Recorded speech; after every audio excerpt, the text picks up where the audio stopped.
Hi, good afternoon, ladies and gentlemen. My name is Amay Bolke from Marcom team of India Ratings and Research. Welcome you all to the webinar on Financial Year 24 Retail Apparel Sector Outlook, Strong Balance Sheet, and Steady Demand to Drive Store Expansion. Kindly note, all participants' line will be in listen-only mode. However, you can type in your queries in Q&A section. I am delighted to welcome our panelists for today's discussion. Mr. Rajesh Annamalai is Chief Commercial Officer, Ethnic and International Brands Business Head Treasury at Aditya Birla Fashion and Retail Limited. We have Hi, Khushbu Lakotia, good afternoon, Director. everyone. We have Khushbu Lakotia, Director of India Ratings and Research. We have today's presenter, Shivendra Singh. He is a Senior Analyst at India Ratings and Research. I also warmly welcome the moderator for the session, Mr. Prashant Tarwadi, is Director at India Ratings and Research. I request Prashant to set the context and take the discussion forward. Thank you, and over to you, Prashant.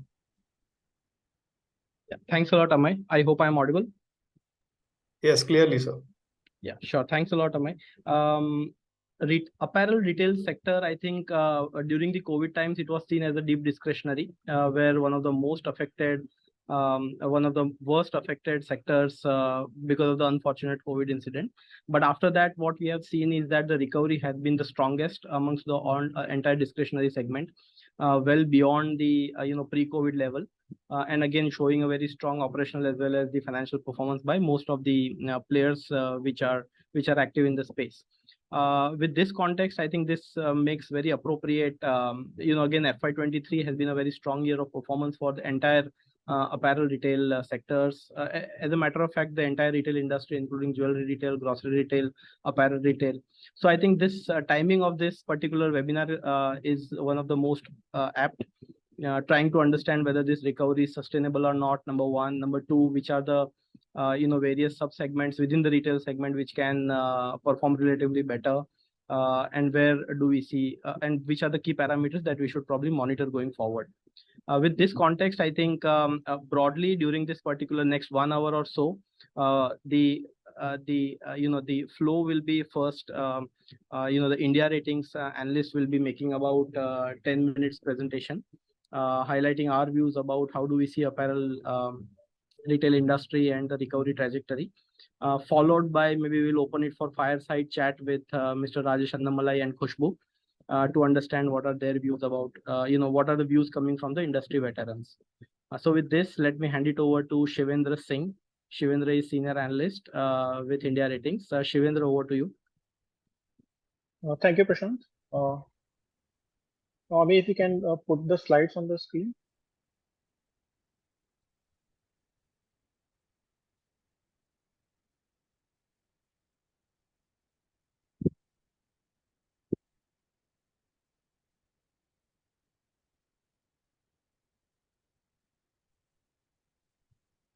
Yeah, Amay, you are there.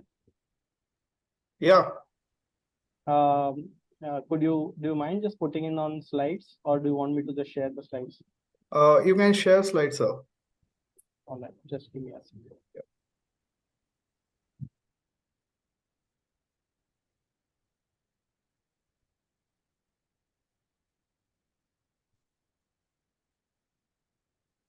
Yeah. Yeah, thanks, Prashant. So just to give you a brief on the topics that we will cover in this presentation. So we will start with the consumer confidence and how it's shaping up, how it's evolving, both during COVID times as well as post-COVID.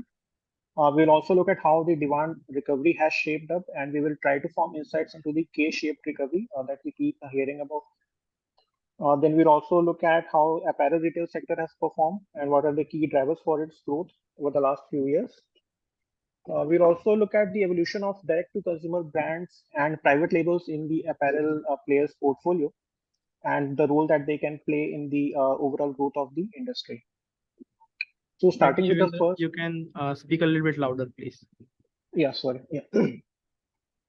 So when we look at the consumer confidence index, we see that it has been improving consistently after hitting a low in Feb 2021 after COVID. So when we look at the data from 2019 to 2020, we see a very sharp decline in current situation index. So which basically signifies the grim outlook of the consumers, Indian consumers. as far as the demand growth is concerned. However, the interesting thing to note is that future expectation index remained more or less stable during that period, and that has led to widening of the gap between future expectation as well as current situation. That gap is actually narrowing down as current situation index has seen a very strong improvement from the lows of Feb 21, and that has led to the narrowing of the gap. However, even though the current situation index has seen a strong growth, future expectation index continues to remain stable. Now, in terms of the parameters, so the major factor that is denting the consumer confidence right now is basically inflation. So whether we look at July 19 data or July 23 data, inflation remains the biggest sore point as far as Indian consumers' confidence is concerned. Another negative factor that is impacting consumer confidence is the current economic situation. So the consumers are not very confident about the levels of economic activity in the country currently. Going forward as well, when we look at future expectation, again, inflation continues to remain the biggest negative factor as far as consumer confidence is concerned. So when we look at the growth that we have witnessed post-COVID, so what we see is actually spending has moved from non-essential goods to basically essential goods. So if we look at total household spending for essential goods, it is in the high teens, averaging at around 17.5%, which is higher than the growth witnessed by the non-essential spending, which averages at around 16.8%.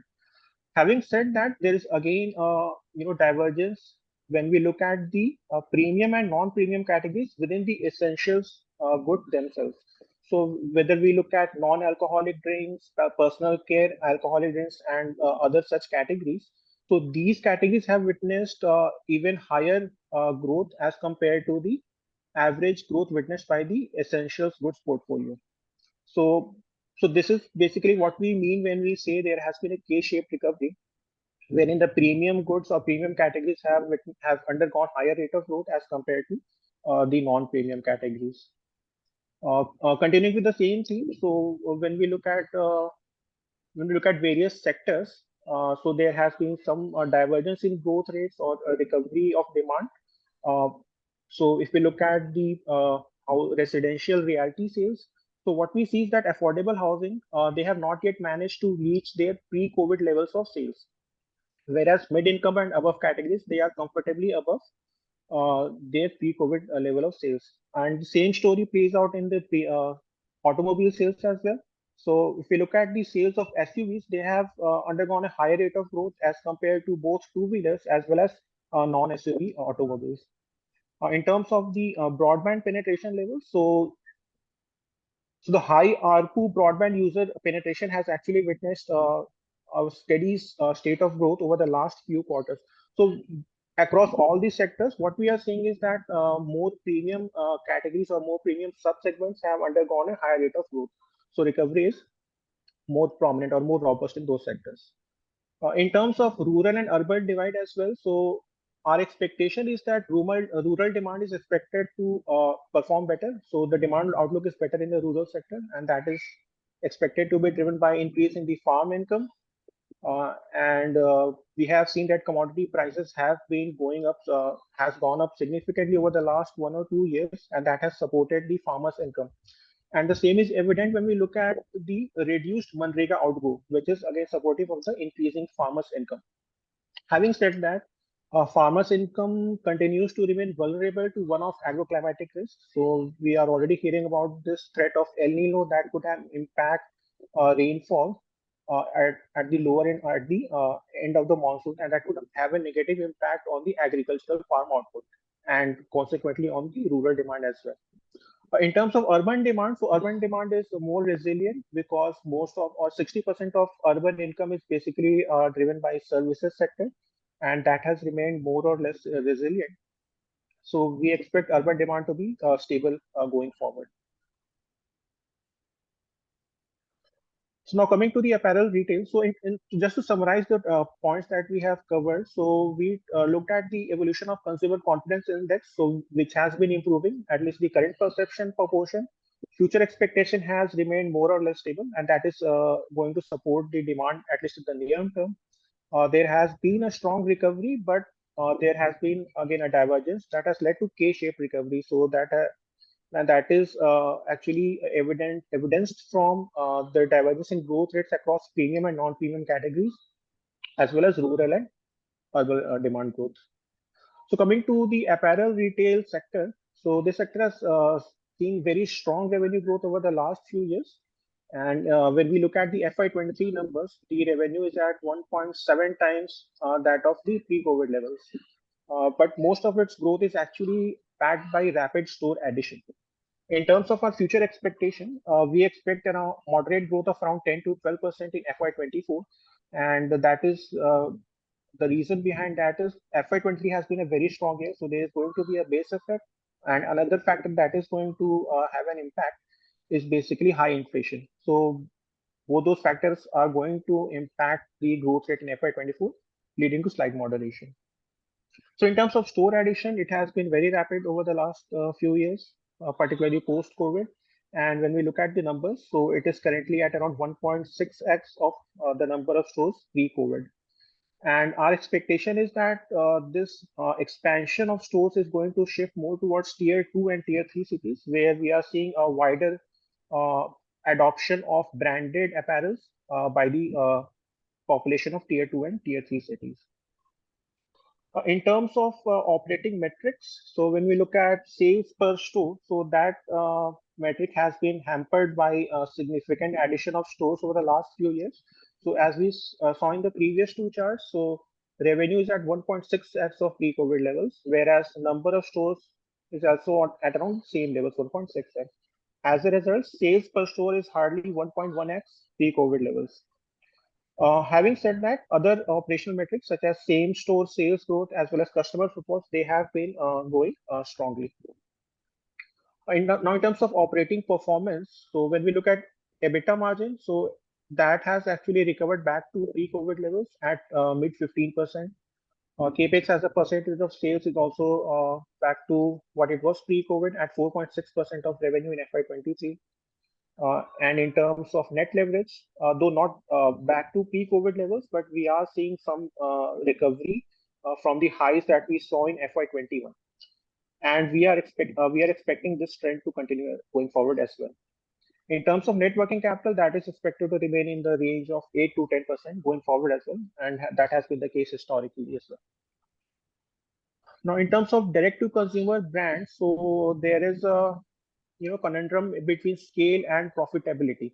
So in terms of their expectation of profitability, what the players are expecting, the apparel players basically, is 60 to 70% of gross margins and 20 to 25% of EBITDA margins. And when we compare that with the conventional apparel players, so they range in the gross margin ranges at around 40%, while EBITDA margin ranges at around 15 to 70%. On top of that, the players also expect very high revenue growth rate. However, there is a risk to profitability as far as D2C brands are concerned. The primary one being to achieve scale, these players spend a lot on advertising as well as resort to significant discounting so as to achieve scale rapidly.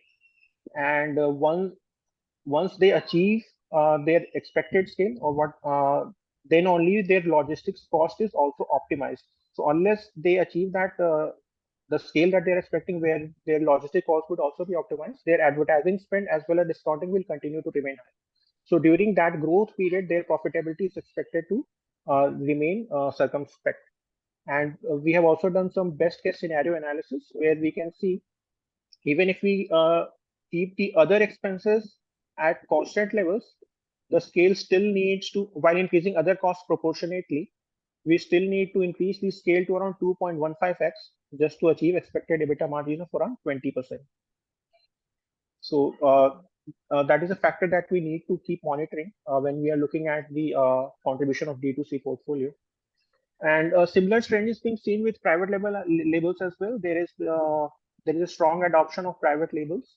And when we look at companies operating globally, what we see is that private labels have shown a higher control on their costs as compared to direct to consumer brands. And that has led to, again, better profitability as well as credit metrics. Similar is the case when we compare with branded apparel players. So private labels have much better cost effectiveness, which is again reflected in better profitability. When we look at this table, so basically we are comparing the performance of private label players with branded apparel players across various parameters. So when we look at revenue growth rate, so they have higher growth rate. EBITDA margin is also superior. CapEx intensity remains lower, and free cash flow is also much superior as compared to branded apparel retail segment. So going forward, the exposure to private labels would be a key factor that is going to determine how quickly the players are able to achieve their growth or expected scale. And that will also be supported by increasing brand consciousness of the millennial population. So that was just a brief on the few important factors that we wanted to bring out in this presentation. And back to you, Prashant. Thanks a lot. Thanks a lot, Shivendra, for the presentation. Now I will probably open it for the discussion with Mr. Annamalai as well as Khushbu. So just just to briefly introduce Mr. Annamalai, while Amaya has touched upon his designation, but I'm very pleased to welcome Mr. Rajesh. I think let me take this opportunity to just share some of his credentials. Mr. Rajesh has been veteran in retail sector with more than 2 decades of experience. And again, currently he's working as a senior vice president and head of treasury at Aditya Birla Fashion and Retail, which is again one of the largest apparel retail company in India. And within ABA Apparel itself, I think he has assumed various roles like CFO of Ethnic Business, like Chief Commercial Officer of Madura. And again, his experience is very wide scale, including financial management, performance management, loss prevention, treasury, IT solution implementation. So I'm quite happy that we have Mr. Annamalai with us, and we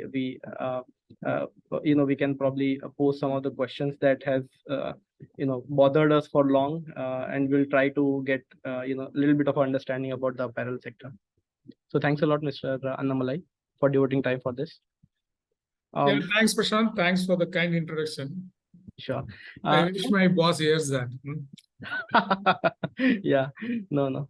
So first, if I were to just check with you about the overall recovery of business, while Shivendra has highlighted some of the recovery numbers has been very strong for the apparel segment, especially in FY23. The store expansion is also very strong, which shows that the players are very confident about the future recovery. If you could maybe spend some time about highlighting which are the subcategories or which are the segments which has shown good performance versus some of the segments which would have shown relatively weaker performance, or maybe in terms of location wise also, metro versus tier 2, tier 3 recovery, or apparel versus ethnic, or any specific price points that are getting traction. If you could throw some light, that would be helpful. See, I think post-COVID, I think COVID was a big shocker for cutting across the country as well as the world. I think post-COVID, there's a lot of change happened in the way the apparel market behaved. During COVID, actually, most of the people bought casual clothes, and people did buy. And surprisingly, the luxury market peaked in during COVID. For whatever the reason, maybe people are not traveling and buying in India. In fact, we saw the highest growth in the luxury than any other segment if you see during COVID time. So post that, I think the recovery was almost even in a sense. Currently, 2 years down the line, we have crossed COVID level of economic activity much long before, not only FY23, much before that, the market completely recovered. And almost all the strong apparel players also much ahead of what they would have done even before 1 year before COVID. I think 2 things played out. I think for organized market, as a share has gone up. So we also grown. I think many of the organized players grown not only because of the market recovered, also at the cost of unorganized players who didn't have that much stronger financial depth and access to cash flow or funding. post-COVID to revive their business. I think most of them are anti-mode and most of them trying to stay on a survival mode or recovering from a very negative situation. And many of them has actually disappeared from the market itself. So the organized players actually gained traction not just from the market, also from the unorganized players disappearing or a weaker brand disappearing from the system. On segment wise, I think casual is very difficult to define formal and casual. See, what is formal 10 years back and what is formal today is completely different. Even today, if you say something formal, probably 10 years, because that before that it was called casual clothing. So very difficult to define that. The definition keep changing. That actually men's brand as a segment, I think one big thing came is athleisure. It's more of track pants. You can see in airport people wearing a track pants. There is a point of time, 10 years, people used to talk. A lot of people are wearing denim clothing or jeans they're wearing in airport. That's what talked about. Now you will see a lot of Bermudas and track pants people floating with. I think that's a casual clothing trend caught on. I think post-COVID has become much more stronger. Every brand is forced to launch some form of athleisure. Okay, may not be as true as Nike or Adidas, but somewhere, some loungewear, some casual clothing. Everybody has to stay relevant. Brand has to stay relevant.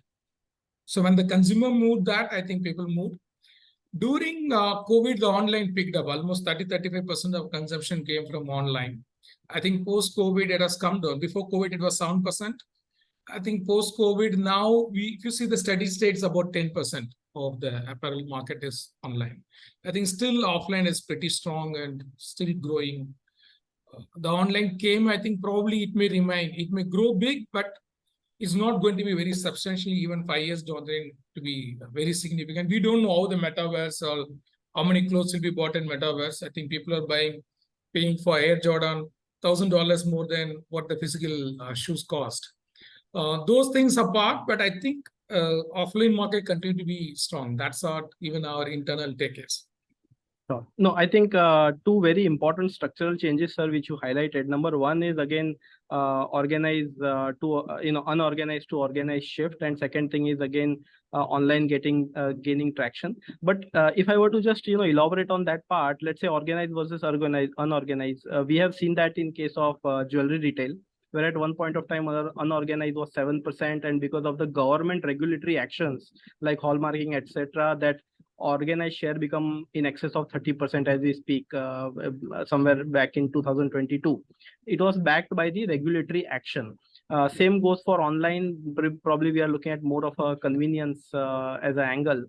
Do you think that these changes are structural in nature, or do you see that once the situation, probably it has already normalized, but now as we move forward in FY24-25, some of these trends undergoes a change to the back to the the pre-COVID scenario?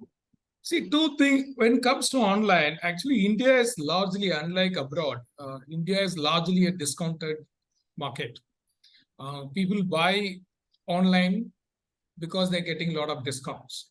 It's price sharply. Even a big, large brand players, has to give a lot of discounts to get attraction in the online market. It somehow more become like a value channel for many of the brands rather than a full-scale, full-price channel. Even the brand.coms, like in their own website, people get traction only when they give a discount. So unlike abroad where it's more access-led, in fact, people pay premium to buy online because they pay for the freight, they pay for the courier charges, handling charges. Actually, I know I save a lot of money all the way driving down to the shop. Instead, I buy conveniently online. They pay for the convenience and access, and over and above what they pay for the particular apparel or any other item. But India, that trend has not caught on. I think it largely remains discount market, and entire traction comes from how much you price, how you price. D2C brands are welcome. They deliberately price it higher and they sharply lower it. See, unless that trend change, which we have not seen for long, we ourselves as an organization tried in many of the brands full price. Unless that trends change, brands are not going to invest big and then trying to make it bigger. Because any brand trying to make online bigger, they're going to lose money. And in fact, if you ask me, a lot of the D2C brands, because of the viability issue, many of them are going offline. So they are making themselves omni-channel. And many of the D2C brands are opening 1 or 2 stores and then try to figure out, like a Man Company, you can see a lot of stall. Color Bar, you can see the Man Company has opened in many malls, a small place where they take in a small slot and then take. So I think everybody's trying offline because of the viability. So we need to wait and watch how the consumer trend changes. So the consumer starts buying full price, probably online become much bigger than what it is today. Absolutely. I think I'll come to that D2C point which you have raised. I'll come to that. But before that, if I were to go to Khushbu, again, the same question, if I were to just pose to you, you have been interacting with various companies present in not only on the apparel segment, but also, the retail jewelry segment or the consumption food, etc. What are the structural changes that you're seeing in the consumer behavior? And again, are we seeing any trends which can probably have the potential to disrupt the market?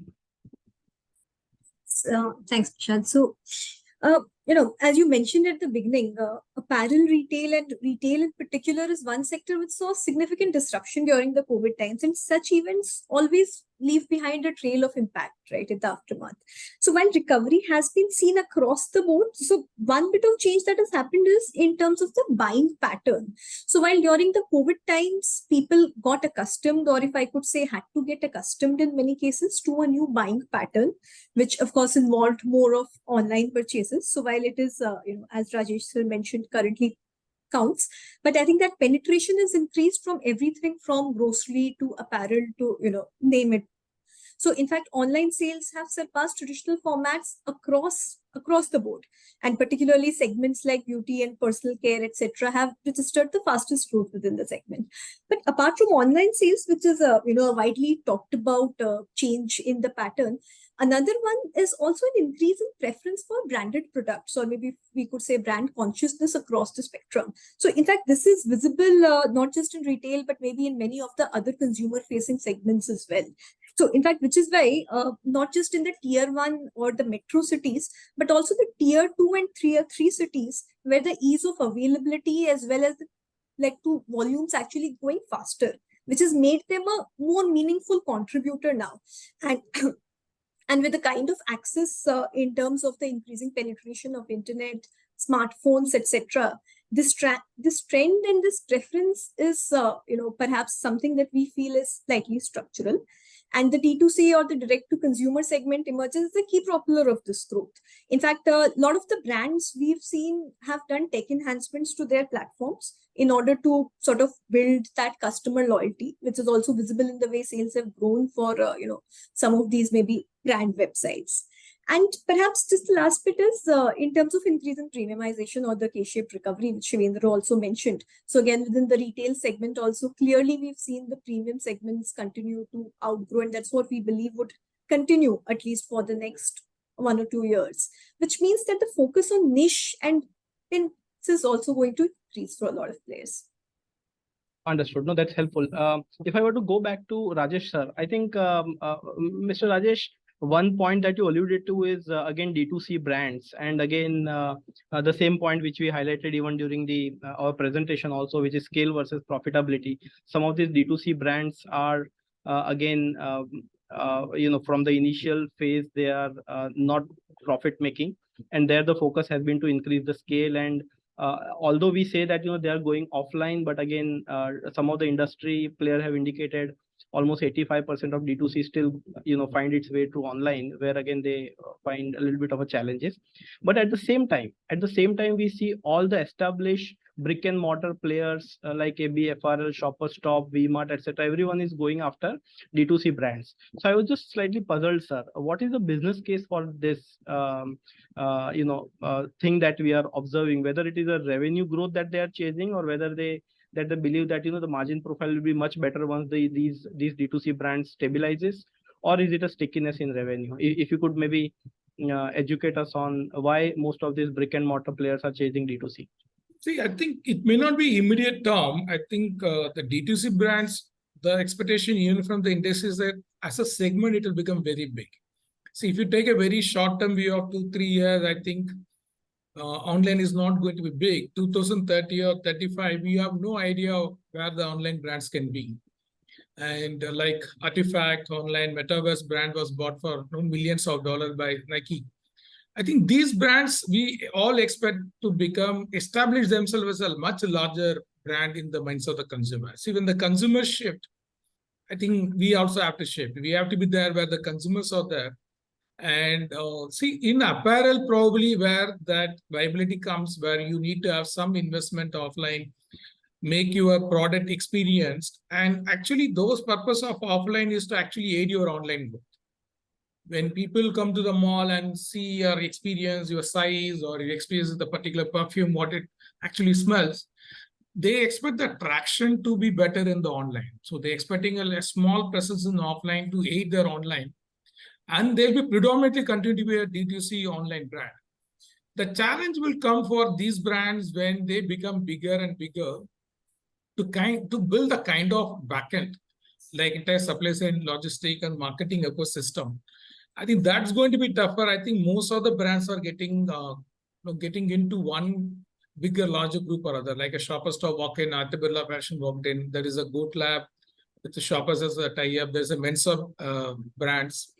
I think where these brands get together so that 10, 15 brands can have one common platform, which handles the supply chain, logistics, warehousing, all the backend part, sourcing, and they can build a larger brand play. I think that's an interesting space to watch. I think we all expect that to be a much, much larger player somewhere down the line. So online market, I think, is about 100 billion all put together. I think apparel with a D2C brand should take at least, even if you take 3-4% share of it in 2-3 years, known as a very big in a country of our size. It's a very big market, the way it's growing. Understood. So, sir, what you talked about is again market growth and market share, market size, which becomes quite attractive, and we have to be there. If I were to ask without, I mean, not specific to brand, and I know the brand specific numbers would be quite different, but when any a retailer tries to acquire D2C, what are the financial numbers that he's targeting, maybe 4-year, 5-year down the line in terms of profitability, in terms of revenue growth? While I completely understand different segment will have different growth rates or the margin structure, but broadly, what could be the indicative margin structure, maybe on the gross margin side or EBITDA margin side or growth side? So margin, I at least see very established large premium brands will continue to have very dominant margin percentage. But if you take a D2C brand, they really compete with very closer to the players like a Pantaloons or Trends. They are not in the premium or super premium segment. So most of the D2C brands are value fashion, highly fashionable clothes. And the most critical thing about this D2C brand, the way they analyze consumer, the way they analyze the buying pattern, somebody buys X, how to sell the Y to him. That understanding, I think most of the companies are getting into D2C business are buying this D2C brand because of the phenomenal understanding of the consumer data and how to analyze and how to make them buy more. That's a new learning for a very established old school brand organization. I think that's what the critical thing is. I think even with the 50% margin, they will comfortably make a very big ROCE. The point is they need to get into certain scale before even thinking about profits. I think most of the brands, D2C brands, are near break even or break even. Okay. The cost structures are very, very tight, and the entire reliance is on data and analytics, and then how to access and approach that.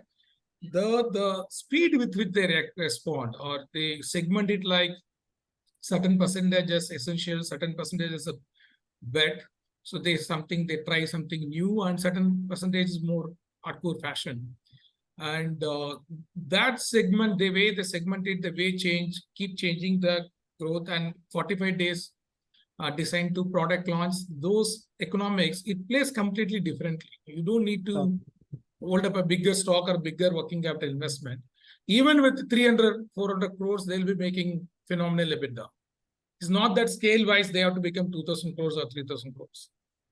And what could be phenomenal means, sir?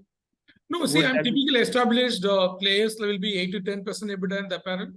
Okay, I'm saying they can comfortably 8 to 15% or 20% EBITDA with that even much smaller, at least 1/3 of turnover of organized offline players.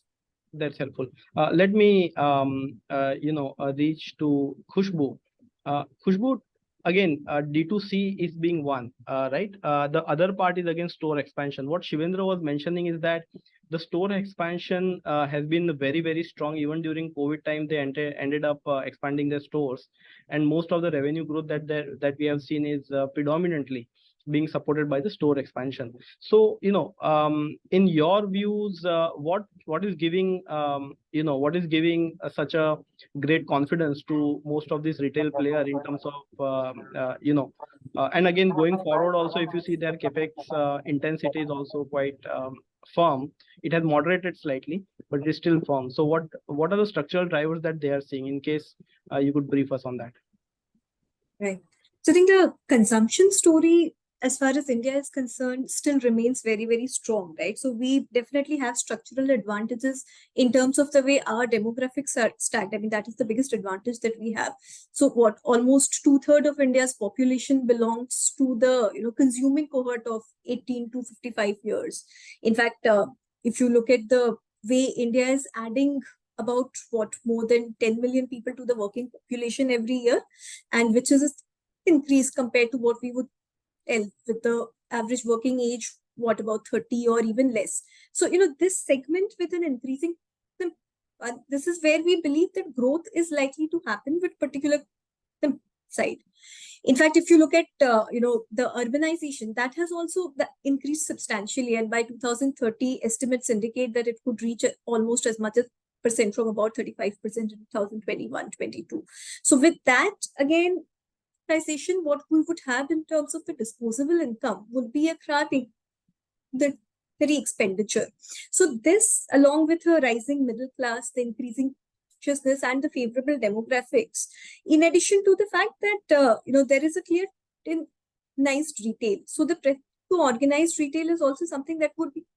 So these structural drivers would mean that with an increase in income, more and more is likely to get spent, and this is what has been driving the growth. So in fact, store addition is one part of it. If you also look at the revenue per store, which was affected in the initial post-COVID period where a lot of expansion was also happening, that has also improved quite a bit in FY23, with the revenue per store actually breaching the pre-COVID level, despite the fact that there has been a lot of store additions that have happened recently. And while this is a blended average, of course, the newer stores take a bit of time to actually come to speed. If you look at the same store growth, which is the measure to look at how the has been growing, that number has been in low teens, and this we believe is likely to continue. So that in that would be.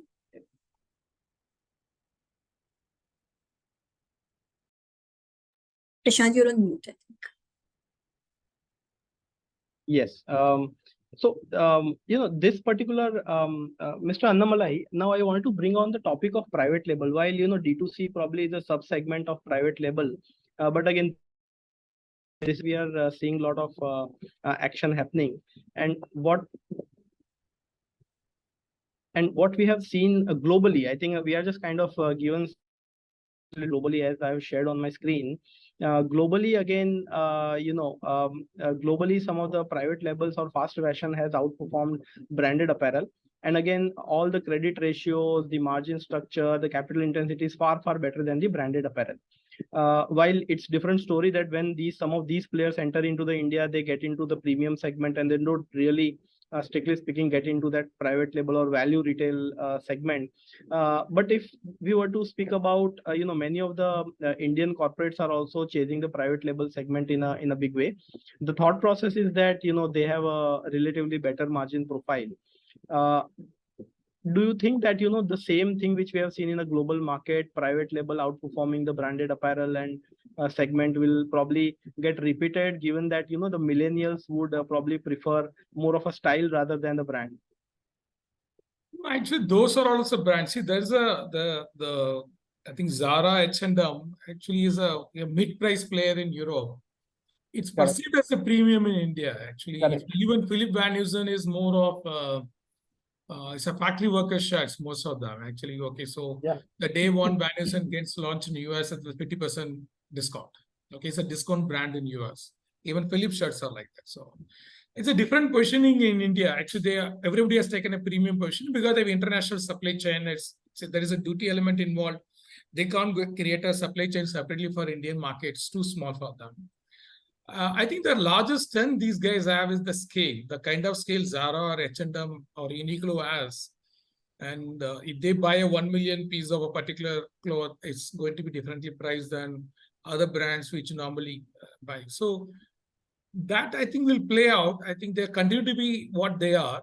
They have to, but the brand is completely a different ball game, because see, India's Zara and H&M seen aspirational. It is not so in abroad. I think over a period of time it would become, and the brands has to be aspirational. You have to compare with the brands which are aspirational with the Zara. I'm just taking an example, Levi's, if you compare that with Zara, I think most of the percentage of what you're saying, Levi's will be far better. Even in Indian market. So as far as the brands are, which are aspirational brands, I think they will have a much better profitability. But again, Zara is an exception. I don't think any other player anywhere near went near in terms of Zara in terms of profitability. It's a different. I think there are case study on that. I think the interesting part is actually the world is moving. I think you have to study Shein. Shein is under billion valued. I think Zara is not even 1/3 of what Shein is in China. The Chinese brand, which I think Reliance is bringing to India, is not. Zara is established 25, 30 years in the industry, and world market is not even 1/3 of one D2C brand called Shein. So we need to wait and watch which one will win. I think the brand will continue to be more relevant because they have that aspirational quotient, which normally, because everybody can wear a Zara down the line if Zara opens 100 stores in India. Whereas, again, the brands like Levi's or something, they'll hold on to that aspiration value much better than the brands like Zara or H&M.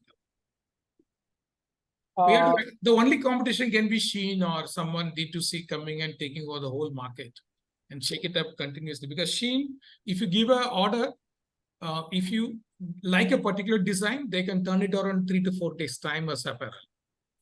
And it's all artificial intelligence-enabled design. I think that will be a different ball game to watch for. But I think between brand and Zara, if you take it out, between brand and store brands, I think the brands will any day will win in terms of profitability.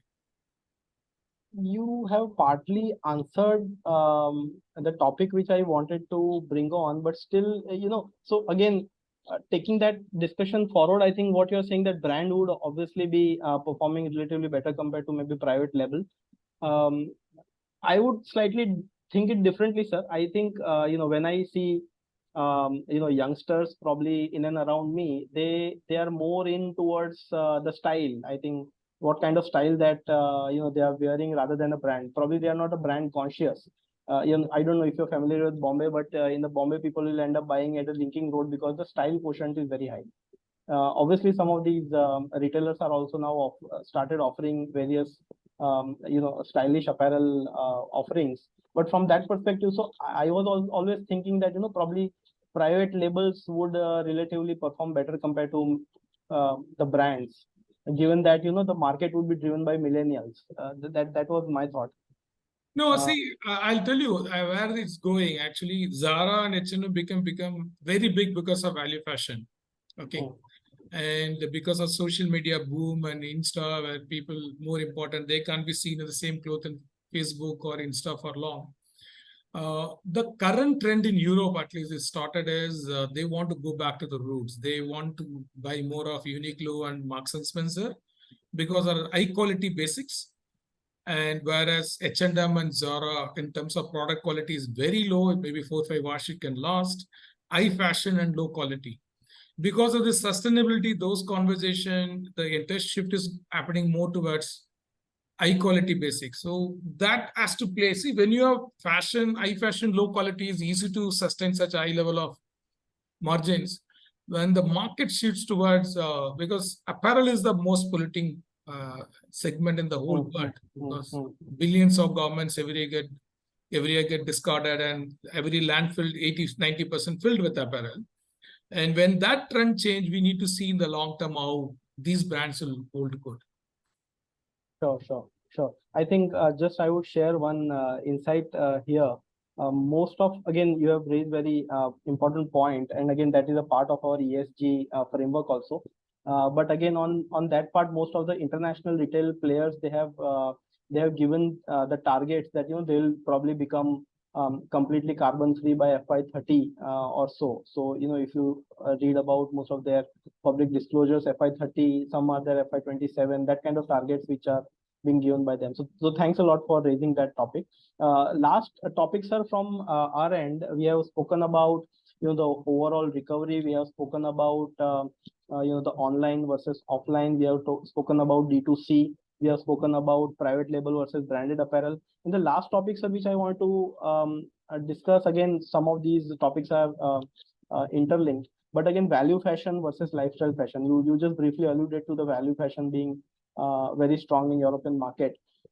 In the Indian context, if I were to define value fashion as a sub 1,000 rupees ticket size versus maybe lifestyle fashion more than 1,000 rupees ticket size, do you think slight amount of the rural market, which is again most of the brick and mortar players are also expanding their presence in the tier 2, tier 3. So maybe the entire value fashion segment can probably outperform the lifestyle fashion segment, or is that understanding not correct? So market is big. I think most of the Indians buy, actually almost 2/3 of Indians buy shirt below 500. Okay, the people who have access to 1,000 rupees plus is very, very limited as a country. Okay, maybe out of 140 crores, 6 to 7 crore people, what max can afford something plus 1,000 rupees product. So as the larger expectation is when the per capita increases, which will definitely do. Currently, we are what, $2,000, and the relevant per capita will call for apparel is 2,700. And if that can become $4,000, $5,000, which maybe 3 years or 5 years down the line, I think the 1,000 plus will comfortably beat the growth in the value segment. What happening on the below 1,000 is a large part of it is converting into organized market. That's what the Zudios or Trends or Pantheons of the world, they do. What mom and pop stores were selling, and these guys give a much better product at similar price or lesser price somewhat. I think that conversion is happening very big time. I think the V-Mart or the Kolkata Bazaar, all these guys do a lot of good work on that converting into much more organized market. I think we need to see overall market is expanding or this organized market actually is expanding. In a 3 years time, we expect the organized market, which is about 30% of the whole apparel, we expect that to be 40%, which would have taken 15-20 years in the past. Yeah. We expect that to happen in 3-4 years time. I think if you see organized market, I think the growth will be balanced. If you see the overall market, I think probably 1,000 plus in terms of growth percentage will be much larger than 1,000, less than 1,000 market. That's what the current expectation is. Perfect. I think that was all the topics which I thought that probably I'll discuss with you. We are kind of running short of time. I'll quickly take few questions. I think in our chat box, there is one question to Mr. Annamalai. I'll just read it out, sir. Can you comment on growth strategy by acquiring D2C brands versus organic private label driven growth? The pros and cons of both the strategies. While you have alluded to this, sir, during your response, but maybe if I may take liberty of requesting, if you could maybe quickly repeat that. See, the one beautiful thing about acquiring D2C brand is that it comes with the founders who built that. Okay, they have done a good job of understanding the consumer psyche, launched a brand, and then quickly taking it to 100 crores, which is very difficult for a large organization to manage. It's easy for a large organization to launch a brand and spend a lot of money and build a 300 crores, 500 crores brand. To build from scratch a pure digital native brand is not an easy game. I think it's more entrepreneurial requirement than a corporate requirement. With some scale coming, with the size coming in, when they have to build or scale it up, I think they would need the corporate structure. So that's where the D2C brand acquisition comes. I think it's a win-win for both the founders and large corporates who operate in this space. It's like 100 brands get launched, probably 10 succeeds. out of the 10, 2 or 3 get corporatized in the down the line. If you have to try to do on your own, probably that's very difficult for a large players. That's a success. You just buy a successful brand with a good founders. That works. So building on your own on a digital is not it's not easy game. Understood. And probably, Amay, you have any questions in the you have received it from the participants? Amay, you there?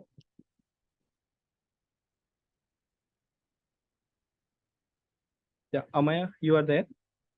Yeah, hi sir. So basically we have a couple of questions in Q&A. So I'll go through first question. So online channel has been getting strong traction, especially in groceries, apparel, and electronic segment. Does that pose structural challenges to brick and mortar stores? Can I repeat my question? No, I understood. I thought, Kushbu, you want to say something on that? I think you would understand the grocery and electronics better. Anytime on apparel, I can talk. So, as far as grocery and electronics are concerned, so in the electronic space, so this is one market where the penetration of the online segment is significantly higher compared to many of the other segments, particularly, let's say, on the mobile phone side, the penetration is fairly high. If we talk about grocery, I think on the higher value grocery items, those imported fruits, vegetables, etc., there, I think the, shift would be linked compared to when we talk of, the run-of-the-mill regular grocery, where I think at this point we believe that the shift from physical buying to online could be fairly gradual and would take a bit of time. I think there the buying preference is still more towards the physical side. So on the grocery and online, I think apparel, of course, Mr. Annamalai would be the person. But I think as of now, what we will on the apparel side, what we are internally looking at is there is obviously a risk, maybe more from a medium-term perspective than a more immediate one-year kind of a horizon.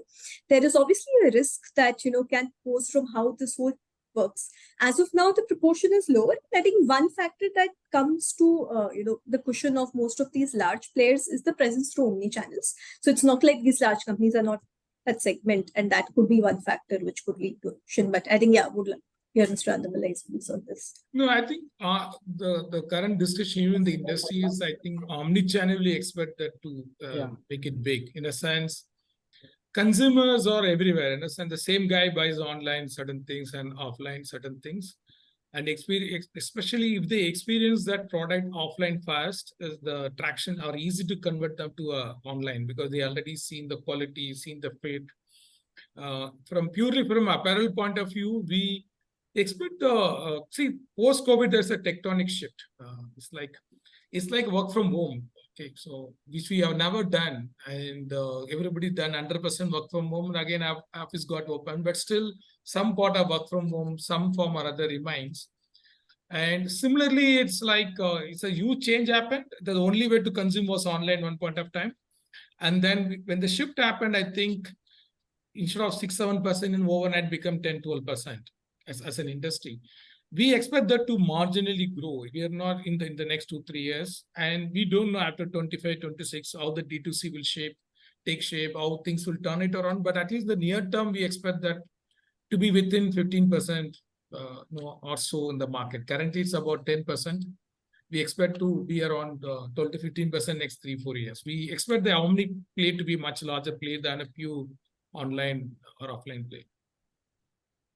Absolutely. I think just my 2 cents, omni-channel, again, the crucial parts would be, again, what kind of technology that they are implementing, the centralized, maybe inventory management, and you have store prints which are growing across the nation. So all these will be key enablers in terms of any player's omni-channel journey. And again, various players have adopted different strategies. For example, maybe if you talk about Trent, they are going ahead with their Tata New app also. So it's completely online, but they are again integrating that with their omni-channel experience as well. Again, if you talk about Shopper Stop, they have Unicommerce. Again, it's like a managed market space model where again you end up offering there is a multi-channel selling, and again you have inventory management, warehousing management. So yeah, I kind of sir agree with you. Omni-channel would be relatively more crucial compared to the maybe if you talk about the online versus omni-channel, I would be business perspective, omni-channel would be relatively better off. Irrespective of that, whether online, offline, omni, one thing is that digitalization is extremely critical. You can no longer be what you are. See, one of the brand I've seen, it typically takes 30 days to finalize a collection. Now with AI-generated design, they close job in 2-3 hours. I'm talking a real life example. I'm not saying something theoretical. So what you've done for 30 days is only 2 hours, 3 hours if you can close it.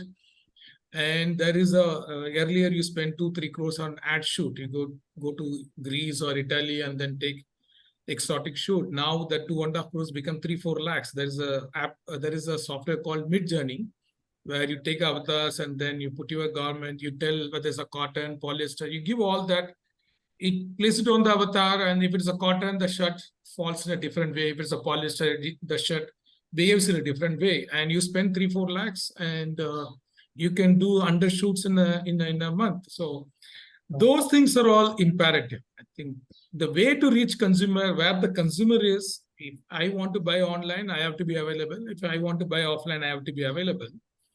But the digitalization is extremely critical to be successful. Perfect. Thanks a lot, sir. I think we have just reached our time limit. So on behalf of India Ratings, I thank Mr. Rajesh Annamalai and Khushbu a lot. Thanks a lot for devoting time for this call and sharing your insights. We really appreciate that. To all the participants, in case you have any questions, I think because of the time constraint, you can just drop a mail to the in the chat box, info@grpindiaratings.co.in, and we'll probably respond to your questions subsequently. So thanks a lot, everyone. You may dial out now. Thanks a lot, sir. Before that, Thank you very much. So also I have launched a poll right now for a feedback from our participants audience. So I request kindly spare couple of seconds and respond on the poll. Meanwhile, thank you so much for all the panelists over here for your time and support. Thank you so much. Thank you. Thanks, everyone. Thank you. Thank you, sir. Thanks, man.